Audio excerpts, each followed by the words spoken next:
The act of laying hands is ancient. It echoes through the pages of the Bible. We see it in blessings given, in healings performed, in power bestowed. From the patriarchs to the apostles, a touch was a conduit. It was a way to convey God's love and grace.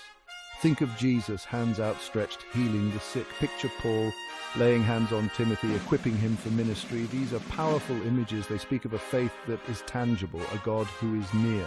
The laying of hands is a physical act, yes, but it carries a weight far beyond the material. It bridges the gap between the seen and unseen. The laying of hands is rich in symbolic meaning. It speaks a language that transcends words. It is a symbol of blessing, a way to impart favor and invoke divine protection. When hands are laid upon someone, it's like saying, "May God's grace be upon you." Authority is another layer of meaning. Leaders chosen by God lay hands on others. This act signifies the transfer of responsibility or spiritual authority. It's a visible sign of God's call on a life. Think of Moses laying hands on Joshua, transferring leadership. It's a powerful visual of God's plan unfolding. And then there's the raw power of the Spirit. Laying hands can be a conduit for God's healing, empowering, and transforming energy. The Holy Spirit flows through touch, bringing comfort, strength, and even miraculous healing. It's a tangible expression of God's love, reaching down to meet human needs. The practice of laying hands takes many forms. Each form carries its own unique significance. One common form is the impartation of spiritual gifts. Through the laying on of hands, believers can receive the empowering gifts of the Holy Spirit. These gifts equip them for service, ministry, and a deeper walk with God. Another form is commissioning. Leaders are set apart for service through the laying on of hands.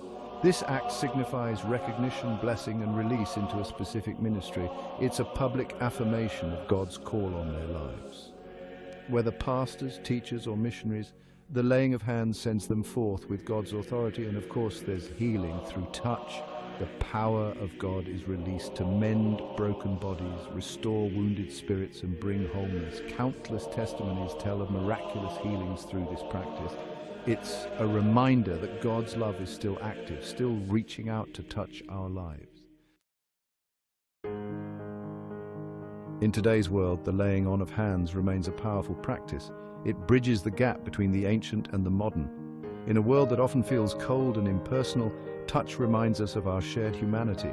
It connects us to something bigger than ourselves. This practice is a vibrant part of many Christian traditions. It's a way to experience God's presence in a tangible way. It's a reminder that faith is not just a set of beliefs, but a lived experience. Whether in church services, prayer groups, or personal moments of need, the laying of hands continues to bring comfort, healing, and empowerment. The world may change, but the human need for connection remains. The laying of hands speaks to this need. It reminds us that we are not alone. It offers a tangible symbol of God's love and presence in our lives. The act of laying hands is more than just a ritual. It's an invitation to experience God's love in a profound way. Take some time to reflect on this ancient practice. Consider its significance in your own spiritual journey. Have you ever experienced the power of touch in prayer? Have you ever felt God's presence through the laying on of hands? These are questions worth pondering. The spiritual realm is closer than we often realize.